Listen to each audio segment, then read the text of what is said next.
ಒಬ್ಬ ಕ್ರೂರ ಹಂತಕನನ್ನು ಬದಲಾಯಿಸಿದ ಬುದ್ಧನ ಮೌನ. ಗೌತಮ ಬುದ್ಧ ಮತ್ತು ಅಂಗುಲಿಮಾಲ.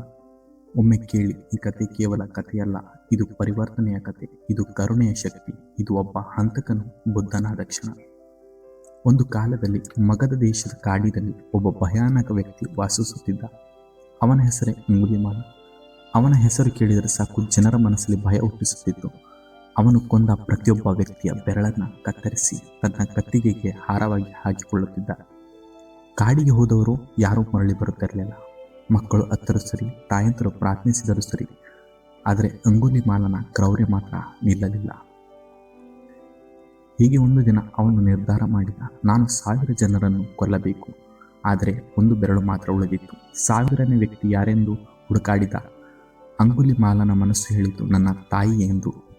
ಅವನ ಕೈ ಕಂಪಿಸಿತು, ಆದರೆ ಕತ್ತಿ ಕೈಯಲ್ಲಿತ್ತು.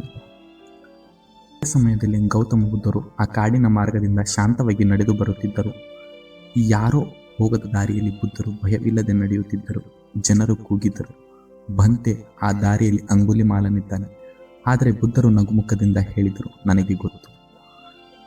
ಅಂಗುಲಿಮಾಲ ಬುದ್ಧರನ್ನು ನೋಡಿದ, ಕೋಪದಿಂದ ಕೂಗಿದ, ನಿಲ್ಲು ನಿಲ್ಲು. ಆದರೆ ಬುದ್ಧರು ನಡೆಯುತ್ತಲಿದ್ದರು. ಅಂಗುಲಿಮಾಲ ಓಡಿದ, ಆದರೂ ಬುದ್ಧರನ್ನು ತಲುಪಲಿಲ್ಲ. ಅವನು ಆಶ್ಚರ್ಯದಿಂದ ಕೂಗಿದ, ನಾನು ಓಡುತ್ತಿದ್ದೇನೆ, ನೀನು ನಡೆಯುತ್ತಿದ್ದೀಯಾ, ಆದರೂ ನಾನು ನಿನ್ನನ್ನು ತಲುಪಲಾಗುತ್ತಿಲ್ಲ, ನಿಲ್ಲು ಎಂದು ಕೂಗಿದ.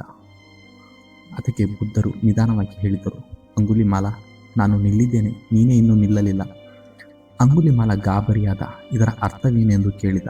ಬುದ್ಧರು ಹೇಳಿದರು, ನಾನು ಹಿಂಸೆಯನ್ನು ನಿಲ್ಲಿಸಿದ್ದೇನೆ, ನೀನು ಇನ್ನೂ ಕೋಪ, ದ್ವೇಷ, ಹಿಂಸೆಯನ್ನು ಓಡಿಸುತ್ತಿದ್ದೀಯಾ.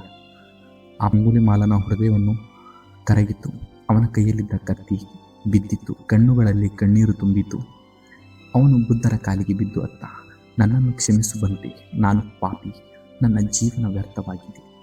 ಬುದ್ಧರು ಅವನ ತಲೆಯ ಮೇಲೆ ಕೈಯಿಟ್ಟು ಹೇಳಿದರು, ಅಂಗುಲಿಮಾಲ, ಹಿಂದಿನ ಪಾಪಕ್ಕಿಂತ ಇನ್ನು ಮುಂದೆ ಮಾಡುವ ಸತ್ಪಥ ಮುಖ್ಯ. ಅಂಗುಲಿಮಾಲ ಸನ್ಯಾಸಿಯಾದ. ಅವನ ಹಿಂಸೆಯ ಕೈಗಳು ಇನ್ನು ಪ್ರಾರ್ಥನೆಯ ಕೈಗಳಾದವು. ಜನರು ಕಲ್ಲು ಹೊಡೆದರೂ ಅವನು ಸಹಿಸಿಕೊಂಡ, ಏಕೆಂದರೆ ಅವನೊಳಗಿನ ರಾಕ್ಷಸ ಸತ್ತಿದ್ದ. ಈ ಕತೆ ನಮಗೆ ಏನು ಹೇಳುತ್ತಿದೆನೆಂದರೆ, ಎಷ್ಟೇ ದೊಡ್ಡ ಬದಲಾವಣೆ ಸಾಧ್ಯ, ಎಷ್ಟು ಕತ್ತಲೆ ಜೀವನವಾದರೂ ಒಂದು ಬೆಳಕು ಸಾಕು. ಆ ಬೆಳಕು ಕರುಣೆ, ಸತ್ಯ, ಬುದ್ಧನ ಮಾರ್ಗ.